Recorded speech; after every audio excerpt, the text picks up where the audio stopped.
Em Êxodo 33 acontece algo muito extraordinário.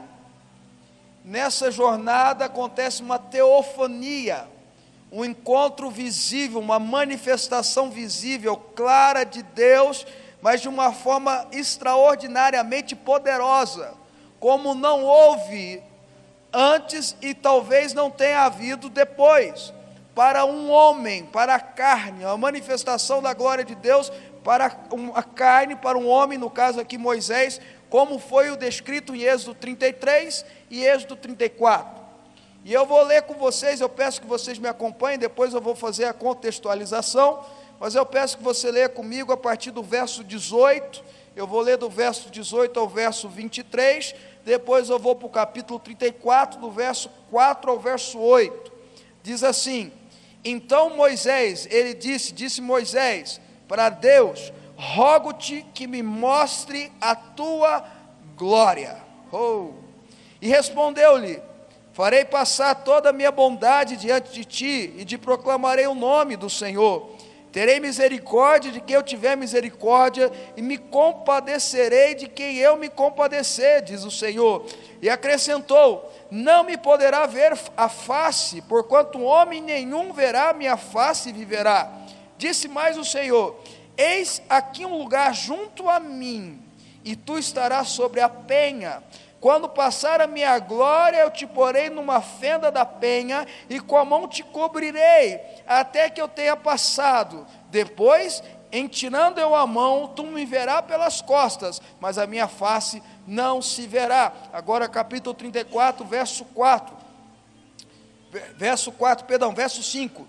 Tendo o Senhor descido na nuvem, ali esteve junto dele e proclamou o nome do Senhor. E passando o Senhor por diante dele, clamou: Senhor, Senhor, Deus compassivo, clemente, longânimo e grande misericórdia e fidelidade, que guarda a misericórdia em 1000 gerações, que perdoa a iniquidade, a transgressão e o pecado, ainda que não inocente o culpado, e visita a iniquidade dos pais nos filhos dos filhos, até a 3ª e 4ª geração. E imediatamente, curvando-se Moisés para a terra, o adorou. Verso 9, e disse: Senhor, se agora achei graça aos teus olhos, segue em nosso meio conosco, porque este povo é de dura serviço. Perdoa a nossa iniquidade e o nosso pecado, e toma-nos por tua herança. Glória a Deus, glória a Deus, glória a Deus. Eu quero conversar com você hoje, eu quero trazer uma mensagem que Deus tem pesado no meu coração. Não é que Deus tem falado só, Ele tem pesado no meu coração. Eu quero conversar com você um pouco sobre o peso da glória de Deus. O peso da glória de Deus. Nesse momento aqui, em Êxodo 33, a Bíblia conta o que a gente chama de teofania. Alguns falam epifania, mas epifania pode ter outros significados. Eu gosto do teofania, porque teofania vem da palavra, fania é visível, manifestação visível, teo é Deus, então é a manifestação visível de Deus. Aparecem na Bíblia vários momentos de teofanias. A gente tem vários momentos em que o Deus visível, de alguma forma, em sua glória, em sua manifestação, aparece para pessoas, e assim eles têm um encontro real, eles têm um encontro imediato, têm sua vida transformada, têm a sua vida impactada de alguma forma. Há vários homens, há vários personagens da Bíblia que tiveram esses encontros, mas nenhum teve o peso da glória como Moisés teve aqui. Deus escolheu de uma forma particular ter esse encontro com Moisés. Para a gente contextualizar, a Bíblia conta que o povo de Israel saiu do Egito, depois de ter ficado muito tempo como escravo. Eles saem do Egito e já no começo da sua jornada, no meio do deserto, eles já começam a errar. Eles já começam a esquecer de como Deus os livrou daquela escravidão do Egito, daquele processo todo de sofrimento, de escravidão. Eles começam a querer voltar para aquele lugar. Eles ficam preocupados até com melão. É engraçado que a Bíblia registra. Eles ficam preocupados em voltar a comer o melão que tinha no Egito, porque no deserto não tinha um melão. A cabeça de quem a cabeça de quem foi escravo e se torna livre, se ele não muda a mentalidade dele de escravo, ele vai ficar lembrando sempre do melão. Vocês estão entendendo, irmãos? Ele vai ficar preso sempre naquilo que é passado, naquilo que era pecado, naquilo que era inferno na vida dele. E o povo de Israel, da mesma forma, assim que começou a andar no deserto, esqueceu das 10 pragas, esqueceu das manifestações de Deus, esqueceu que o mar se abriu e eles passaram a seco, esqueceu que o povo do Egito que veio atrás dele morreu sufocado, afogado pelo mar. E nessa caminhada, nessa passagem, teve um momento que Deus chama Moisés para subir no Monte Sinai, e lá ele permanece 40 dias e 40 noites, ninguém escuta sobre ele, ninguém escuta nada mais, ninguém sabe o que aconteceu com ele, eles conseguem ver relâmpagos, nuvem, fogo em cima do monte, mas eles receberam uma ordem para não subir, e ninguém falava nada com eles, e durante esse tempo, eles resolvem abandonar a Deus. Eles inventam um bezerro de ouro, eles ficam ensandecidos, malucos, começam a exaltar e adorar esse bezerro de ouro. Vão lá em Arão, irmão de Moisés, fala: fabrica aí um bezerro de ouro para a gente falar que foi esse Deus que nos livrou do Egito. É claro que isso causou um ciúmes em Deus. Irmãos, a Bíblia diz que o Espírito Santo, que Deus tem ciúmes do seu povo. Está na Bíblia isso. Isso causou uma certa indignação em Deus, isso causou uma ira santa, porque se é de Deus é santo, e Deus toma uma decisão, fala para Moisés assim: Moisés, o negócio é o seguinte, vocês vão entrar em Canaã, eu vou cumprir a minha promessa, porque se eu prometi, eu cumpro, se a minha aliança for estabelecida, independente se a pessoa é fiel à minha aliança, a aliança minha é estabelecida, ela vai se cumprir, mas eu não vou junto. Eu vou mandar um anjo na sua frente, você vai com o povo de Israel e eu fico por aqui. O povo de Israel vai entrar, o anjo vai livrar vocês da morte, vai livrar vocês das guerras, mas eu vou ficar por aqui. E Moisés fala: Deus, não faça isso. Interessante, né? A Bíblia diz, para você ter uma ideia do relacionamento de Moisés com Deus, no capítulo 33, no verso 11, diz que Deus falava com Moisés na sua tenda, no seu lugar, que Moisés estabelecia a tenda fora do acampamento. Deus falava com Moisés como um amigo fala face a face. O relacionamento de Moisés e Deus era um relacionamento de amizade, de conversa, de liberdade, de intimidade. Então Moisés, ouvindo aquilo, fala: Deus, não nos faça subir deste lugar, não permita que nós entremos em Canaã, se o Senhor não for conosco. Se o Senhor não for conosco, nós não vamos sair daqui não. E eles começam a conversar, e eles começam a dialogar, e por fim Moisés, na sua ousadia, no verso 18, ele fala para Deus: rogo-te que me mostre a tua glória, rogo-te que me mostre a tua plenitude, rogo-te que mostre o que é virtude de verdade, que só se encontra em ti, rogo-te que me mostre a tua glória. Irmãos, deixa eu tentar te explicar da melhor forma possível. Esse talvez seja o pedido mais ousado de um homem registrado na Bíblia. Moisés pede: eu quero saber como o Senhor é de verdade, eu quero saber como que é a sua glorificação, como é que é a sua glória, como é que é verdadeiramente a teofania, o Deus visível, me mostra a tua glória. É extremamente ousado, eu vou além, é pedir demais, mas eu quero te dizer algo em nome de Jesus: é melhor você pedir demais do que você pedir de menos. É melhor você chorar mais do que chorar menos. É melhor você orar mais do que você orar menos. É melhor você gritar diante de Deus do que gritar menos. É melhor você falar o que você precisa falar diante de Deus do que falar menos. A Bíblia é clara, o apóstolo ensina: vamos nos aproximar do trono da graça com ousadia. Moisés pede demais mesmo. Eu sirvo um Deus onisciente, eu sirvo um Deus onipresente, eu sirvo um Deus onipotente, que pode todas as coisas, eu sirvo um Deus que é ilimitado, eu sirvo um Deus que não tem como você fazer qualquer mensurão, eu sirvo um Deus que tem todo o poder, toda a glória na mão. Por que eu tenho que pedir pouco? Por que eu tenho que pedir pouco? Então Moisés vira para ele: Deus, eu não quero presentes, Deus, eu não quero milagres, Deus, eu não quero curas, Deus, eu não quero dinheiro, Deus, eu quero que o Senhor me mostre a sua glória. E aí Deus responde para ele,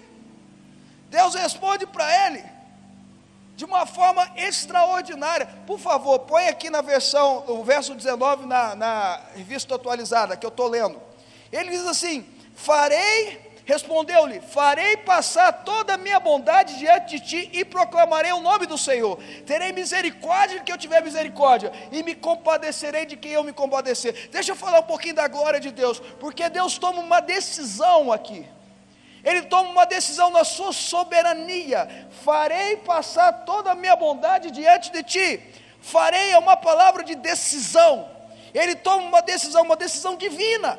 Deus toma uma decisão de mudar uma situação, de mudar algo. Quando ele fala passar, no original a expressão é transpassar, ou transportar, um transporte. Aí quando eu vi essa expressão no original, um transporte, um transportar, eu lembrei da palavra de Deus no Novo Testamento, que diz que Deus é aquele que nos tira das trevas e nos transporta para o reino da sua luz.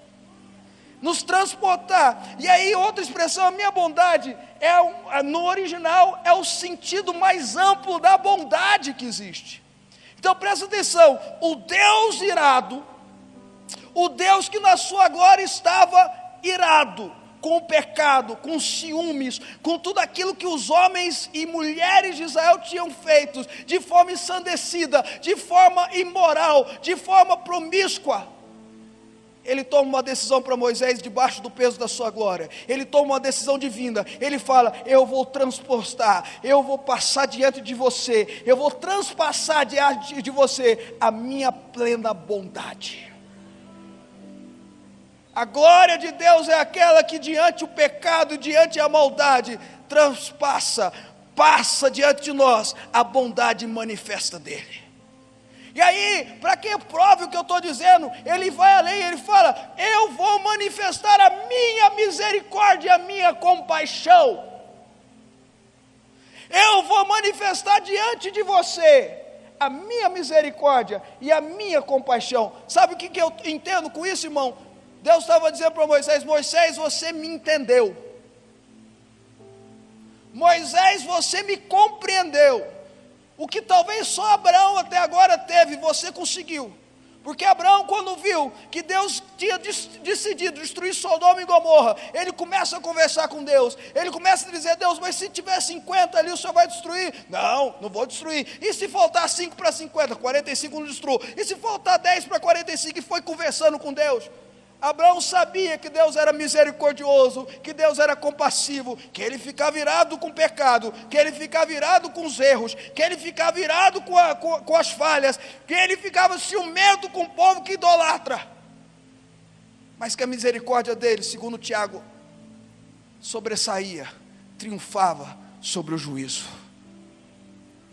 A misericórdia de Deus se manifesta, porque quando a glória de Deus se manifesta, a misericórdia e a compaixão dele se manifesta. Vocês estão entendendo, irmãos, o que eu estou dizendo ou não?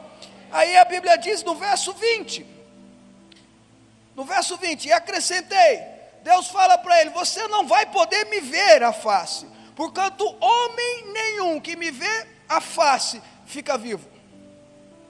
Aí tem uma coisa interessante aqui, porque no verso 11 a gente vê que Deus fala com Moisés face a face. E tem outros textos da Bíblia que Deus aparece de uma manifestação humana falando com alguém. Vou dar um exemplo para você. A Bíblia diz que Deus lutou com Jacó, não foi um anjo. A gente precisa mudar as interpretações bíblicas. Tem até musiquinha que diz que Jacó segurou o anjo, agarrou o anjo. Não é isso. A Bíblia diz que foi Deus. E que Jacó ficou com medo naquela teofonia de morrer. porque ele tinha visto Deus face a face. Nós também temos passagens de Abraão vendo Deus face a face. Nós temos Isaac conversando com Deus. Nós temos aqui também, antes Moisés conversando com Deus. E aqui agora está dizendo, Deus falando, você não vai me ver face a face. Você não vai ver minha face, porque senão você vai morrer. Eu vou te explicar. O que Deus estava dizendo para Moisés é o seguinte. É aí que você vai entender a ousadia de Moisés com o pedido. Aí que você vai entender desculpa a expressão, mas é porque eu não estou conseguindo vir outra na minha cabeça, a loucura de Moisés em fazer esse pedido. Deus estava dizendo para Moisés, você quer me conhecer por completo, mas eu não posso te revelar por completo. Porque se eu te revelar quem eu sou por completo, quem eu revelar quem eu sou na minha glória toda, você vai morrer. Então você não pode me ver diante, você só pode me ver por trás. Se você me ver diante, você vai morrer. Ninguém é santo o bastante para me ver diante. Vocês estão entendendo o que eu estou dizendo ou não, irmãos? Ninguém é santo o suficiente para me ver completo. O que eu entendo com isso?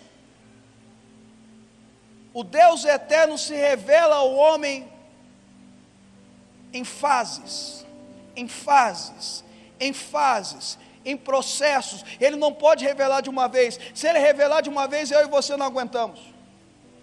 Se ele revelar de uma vez, um homem não aguenta. Então Deus vai se revelando durante o decorrer da história. Ele vai se revelando em processos. Ele não pode se revelar para você por completo. Ele tem que se revelar em processos. É por isso que a carreira cristã é um processo. Ele vai transformando a tua vida. O que Paulo fala em Filipenses, você vai se desenvolvendo ou desenvolvendo a sua salvação. Deus vai trabalhando com você.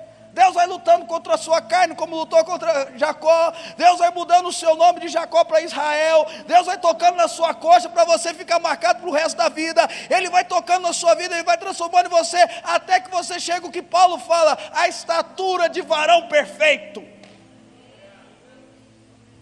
Mas você não pode olhar ele de frente. Aí a expressão que ele usa é o seguinte: disse mais o Senhor, no verso 21, essa aqui é para nós, gente. Eis aqui um lugar junto a mim, e tu estarás sobre a penha. A penha é uma rocha, tinha uma rocha grande ali, provavelmente Moisés estava no Monte Sinai, tinha uma rocha grande, Deus falou, ali tem uma rocha, você vai ficar junto a mim, perto de mim. A barraca onde Moisés estava, devia ser aos pés do Monte Sinai. Era onde ele colocava a sua barraca para conversar a Deus, a sua tenda para conversar com Deus. Para Deus falar com ele face a face. Deus fala, vai ter uma rocha lá, você vai se abaixar, vai se agachar atrás dessa rocha, você vai ficar lá, e esse lugar é junto a mim. Irmãos, preste atenção no relacionamento que Deus quer ter com você. O relacionamento que Deus quer ter com você, nas suas falhas, nos seus erros, e quem você é junto a Ele, é perto dEle, é próximo dEle, junto a mim. Eu quero, sabe o que eu entendo com isso? É Deus falando para mim e para você, eu quero ter você colado em mim, eu quero ter você perto de mim, eu quero que você seja igual a Enoque, e andou Enoque com Deus e já não era, porque Deus teve tantos ciúmes dele, Deus tinha tanta paixão por ele, que falou assim, eu vou tomar ele para mim, tem um lugar junto a mim, e você vai se esconder atrás da rocha. Que expressão maravilhosa. Uma coisa que eu estou aprendendo sobre a Bíblia é que não tem coincidência na Bíblia. Uma coisa que eu estou aprendendo sobre a Bíblia é que Deus fala em tudo na Bíblia, até nas genealogias que você às vezes quer pular, né, irmãos? Naqueles números que você olha, lê e fala, ah, meu Deus do céu, até lá Deus está falando alguma coisa com a gente, nos pontos, nas vírgulas, nas exclamações, nas interrogações, Deus está falando com a gente. Não é à toa que é uma rocha, não é à toa que é uma rocha, não é à toa que é uma rocha, porque rocha na Bíblia tem dois significados. Primeiro, a rocha que é Cristo Jesus, que tudo aquilo que é construído e edificado lá, não tem nada que consegue derrubar. E a segunda coisa, sobre essa rocha, edificarei a minha igreja. A rocha é onde a igreja fica, a rocha é onde a igreja é edificada, a rocha é onde a igreja é construída, e as portas do inferno não prevalecerão contra ela. Essa aqui é a rocha. É na rocha que você tem que ficar, é na rocha que você tem que construir sua vida, é na rocha. Não construa sua casa na areia, construa sua casa na rocha. Não construa sua vida na areia, não construa sua vida no mundo, não construa sua vida na terra, não construa sua vida nas promessas, não construa sua vida nos projetos falhos, não construa sua vida nas coisas que vão passar, construa sua vida naquilo que é eterno, construa sua vida na rocha. Está aqui, Moisés, esconde na rocha. E aí a Bíblia diz no verso 22, Deus fala para ele: quando eu passar a minha glória, eu te porei na fenda da penha. Irmãos, o original pega essa, eu vou criar uma fenda na penha. No original Deus está dizendo para Moisés: eu vou criar uma fenda, eu vou criar um buraco, uma rachadura na penha. Eu vou criar uma rachadura na penha, e eu vou tampar os seus olhos. Quando a minha glória passar, eu vou passar diante de você, vou tirar a mão e você vai me olhar de costas. Escuta o que eu vou te dizer. A Bíblia diz, aqui nesse texto, que Deus criou uma forma para Moisés vê-lo. Vou tentar traduzir de novo. Deus criou uma forma de Moisés vê-lo na sua glória. Você vai ficar protegido na rocha.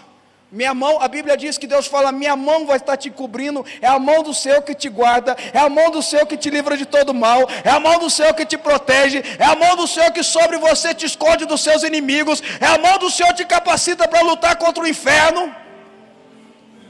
A mão do Senhor estava sobre ele. E Deus cria, olha aqui, irmãos, Deus cria uma forma de Moisés vê-lo. Irmãos, se tem uma coisa que a gente entende com Moisés, é que Deus queria que todos os nossos relacionamentos com Ele fossem igual ao de Moisés. Você sabia disso? Há uma passagem em Êxodo que diz que Moisés chamava o povo para ter relacionamento com Deus e o povo ficava com medo. Moisés falava: venham. E o povo: não, fala você com Deus, e Deus fala com você, e você passa para a gente. E Moisés falava: não, vocês não estão entendendo, Deus quer que vocês escutem, Deus quer que você tenha relacionamento. E o povo ficou com medo. Tanto é que tem até aquela música do Morada: me tira do medo, que faz dizer Moisés, suba no meu lugar. O que Deus quer é que eu e você tenhamos esse relacionamento com Ele. Não é apenas o apóstolo César, não é apenas o bispo Abraão, não é apenas o Fábio, é todos nós. Pastor ou não, bispo ou não, profeta ou não, homem de Deus ou não. Sendo um cristão convicto, um cristão normal, que paga suas contas, que vai trabalhar todo dia, que abre a sua loja, a sua empresa, ou que vai atender o seu paciente, ou que vai atender o seu cliente, ou que está procurando emprego, batendo perna dia após dia. Escuta, Deus quer que você, onde você estiver na sua situação, tenha relacionamento com Ele da forma que Moisés tinha. Vocês estão me ouvindo ou não? Por isso que Deus cria formas de você vê-lo. Deus criou para Moisés, escuta, em nome de Jesus, para ser um propósito para você colocar diante de Deus essa semana. Deus quer criar uma forma de você vê-lo. Deus quer criar uma forma de você alcançá-lo. Deus quer criar um caminho no meio da sua tempestade. Deus quer criar um caminho no meio do seu deserto. Deus quer criar um caminho para você ter relacionamento com Ele. Ele quer abrir um buraco na fenda para você vê-lo. E aí a Bíblia diz, a gente precisa entender que Deus ia passar diante dele. Depois isso acontece no capítulo posterior, que Deus passa diante dele e ele só vê Deus por trás. Porque o nosso caminhar é Deus na frente. O nosso caminhar diário tem que ser Deus na frente.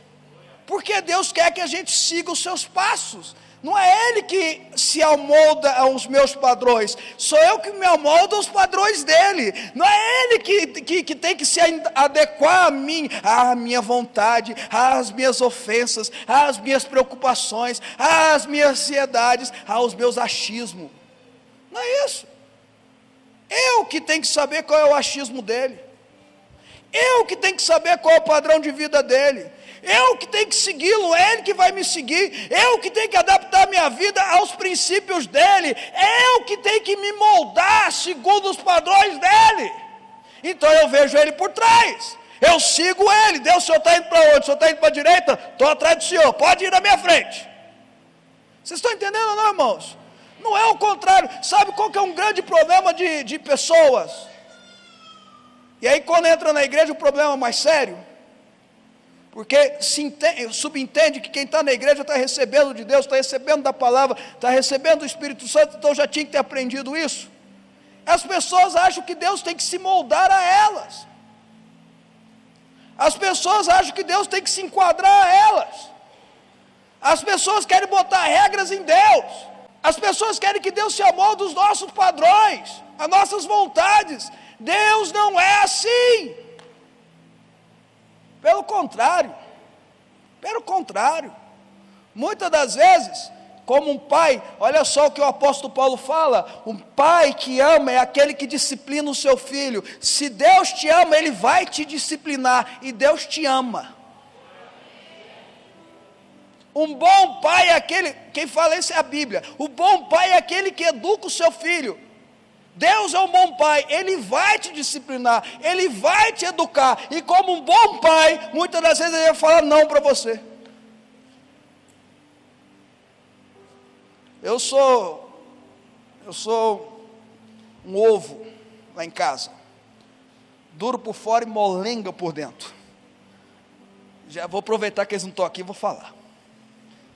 A bispa já é general. E meu filho vai fazer 12 anos, tem 11 anos, vai fazer 12 anos em setembro, né? Chega, pai, quando eu fizer 12 anos eu posso ganhar um celular? Eu falo, não, meu filho, não pode. Aí ele tenta me convencer, eu falo, eu vou ver suas notas daqui até lá. Aí chega para a mãe dele, mãe, pode? Não. Por quê, mãe? Porque menino de 12 anos não pode ter celular não, de 11 anos não pode ter celular. Mas meus amigos têm, mas eu não sou a mãe dos seus amigos. Aí vira de novo para ele assim, mas mãe, todo mundo tem, você não é todo mundo. Onde já se viu, ela vai falar, onde já se viu menino de 11 anos com celular? Você vai mandar mensagem para quem? Meus amigos. Fala, não, pega o celular de sua mãe e manda. Por que eu estou falando isso? Porque um pai gracioso, uma mãe, eu estou lá em casa é assim, cada casa é do jeito, viu, irmãos? Não quero ensinar ninguém disso não, quero ensinar outro princípio. Um pai gracioso, uma mãe graciosa, um pai sábio, uma mãe sábia, fala para o filho não mais vezes do que sim. Quantos pais nós temos aqui? Estou falando a verdade ou não? Um bom pai, uma boa mãe fala mais não ao seu filho do que sim. Um bom pai, uma boa mãe sabe a hora certa de dar um presente, como um celular para o seu filho ou não. Um bom pai, uma boa mãe tenta proteger o seu filho da melhor forma possível. Se vocês que são maus, Jesus fala isso, sabe dar coisas boas aos seus filhos, que dirá o seu Pai que estás nos céus. Então às vezes ele vai falar não para você. Às vezes você precisa, ele vai dizer, eu sei, mas não está na hora. Às vezes ele não vai mudar a sua situação, porque ele está usando a situação para mudar você. Então ele começa, e ele quer tratar a sua carne mesmo, ele quer tratar a convicção sua do pecado, ele quer tratar os seus achismos, ele quer tratar as suas opiniões. Ele vem e fala para você assim, meu filho, eu tenho muita coisa para você, mas se eu te der agora, tu vai estragar. Você não está preparado para receber isso. Você não está preparada para receber isso. Então eu vou te preparar primeiro, porque quando eu te der, você vai saber usar. Deus está falando com você? Isso acontece. Deus constrói a fenda. E aí no capítulo 34, eu já estou indo para a parte final. No capítulo 34, a Bíblia diz no verso 5, tendo o Senhor descido na nuvem, ali esteve junto dele, e proclamou o nome do Senhor. E passando o Senhor por diante dele, clamou, Moisés gritou, Senhor, Senhor, Deus compassivo, clemente, longânimo e grande em misericórdia, fidelidade, que guarda a misericórdia em 1000 gerações, que perdoa a iniquidade, a transgressão e o pecado. ainda que não inocenta quem é culpado. Deixa eu parar por aqui, irmãos. Veja que todas as vezes que teve uma teofonia na Bíblia, todas as vezes que tem uma manifestação da glória divina de Deus, de alguma forma, as pessoas ficaram com medo.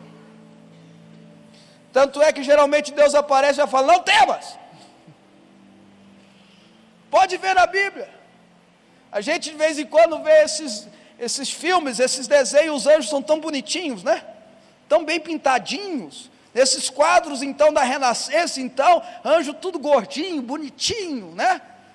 Não é isso que está na Bíblia não. Na Bíblia, quando um anjo aparecia, o povo falava: não temas, calma que eu estou do teu lado. Porque eles viam algo glorioso, eles viam uma manifestação maravilhosa. E quando era Deus então, viam temor, porque havia uma santidade gloriosa na vida dele, havia uma santidade maravilhosa aparecendo ali dentro, tanto que ele olhava e falava assim: tira a sandália dos seus pés, porque o lugar que você está é santo. Mas dessa vez não. Moisés provavelmente estava com medo, mas ele já tinha relacionamento com Deus, ele já conversava com Deus face a face, ele já tinha costume, a Bíblia diz que ele tinha costume de colocar sua tenda fora do acampamento. Era tanto relacionamento íntimo de Deus com ele, que ele tinha que usar uma proteção no rosto, fugiu a palavra, um véu, obrigado, uma proteção no rosto, um véu, porque as pessoas não podiam ver a glória que estava no rosto dele, não aguentavam, era tanta glória, que nessa passagem, Moisés fala: não, eu estou diante do Deus compassivo, longânimo, cheio de misericórdia, cheio de bondade, benigno, eu estou falando aqui com Deus maravilhoso. Vocês estão entendendo, irmãos? Sabe por que a maioria dos personagens da Bíblia assustam quando vem Deus? Porque eles não tinham o relacionamento que Moisés tinha com Deus. Quando você acostuma com a glória, com a presença, quando você acostuma na intensidade do relacionamento, você sabe quando é para ter medo, você sabe quando é para glorificá-lo. Eu quero desafiar você debaixo do peso da glória. Eu não vou conseguir falar tudo o que eu gostaria, mas eu quero desafiar você a partir de hoje, no peso da glória do Senhor, começar a se acostumar a ter um relacionamento pessoal com Deus, a ter intimidade com Deus, a conhecer a Deus. E sabe, meu irmão, o segredo de Moisés é claro. Ele pegava a tenda, colocava para fora do acampamento. Ele pegava a tenda que ele chamou de tenda do encontro. Então, quando ele sabia que Deus queria falar com ele, ou quando ele ia buscar a Deus, ele ia na direção da tenda, e a nuvem descia, a glória descia, e Deus sentava lá na sala para conversar com Moisés. As pessoas ficavam em pé diante das suas barracas, das suas tendas, e ficavam reverentes, adorando, cantando ao Senhor, mas Moisés estava dentro da tenda, conversando com Deus. Escuta, meu irmão, Deus não quer você apenas aqui louvando, Deus não quer você apenas cantando, Deus não quer você apenas reverente, Deus quer sentar na sua sala e conversar com você, como conversa com um amigo. Deus quer um relacionamento íntimo com você. Ele é o Deus de Abraão, Ele é o Deus de Isaac, mas Ele também é o Deus de Jacó. Abraão, dono da aliança. Isaac, o cara certinho. Isaac era um certinho, né? Quadradinho, certinho. Jacó não, sem vergonha, com passado pesado, arrebentado. Deus é Deus de Abraão, daquele que serve. Deus é Deus do quadradinho certinho, Isaac. Mas Deus também é de Jacó, que precisa de ser transformado. Esse é o Shaddai que quer ter encontro contigo. Esse Jeová Jireh que quer ter encontro contigo. Esse Jeová Yahvé todo-poderoso que quer conversar com você. Agora nós temos, e aí eu termino com isso. Nós temos uma coisa a mais nessa história do que Moisés. Caramba, hein? Vou repetir, nós temos uma coisa a mais do que Moisés, duas, né? Moisés não tinha a Bíblia, nós temos, mas tem a segunda coisa, eu posso entrar na sala do trono, manchado com o sangue de Cristo Jesus. Eu posso estar diante do Deus da glória, do peso da glória, marcado com o sangue de Jesus. O sangue, se fosse pelo Fábio, o Fábio estava enrolado. Se fosse pelo Fábio, ele não chegava nem na porta, morria antes. Se fosse pelo Fábio, não tinha fé, não tinha rocha, não tinha nada. Mas porque tem o sangue de Jesus em cima da minha vida, porque tem o sangue de Jesus na minha mente, no meu coração, porque tem o sangue de Jesus nos meus olhos, o véu que me afastava de Deus foi rasgado de cima a baixo. Eu tenho acesso à sala do trono, eu tenho acesso ao íntimo dos íntimos, eu tenho acesso adiante de Deus. Moisés não tinha. Moisés tinha que se esforçar.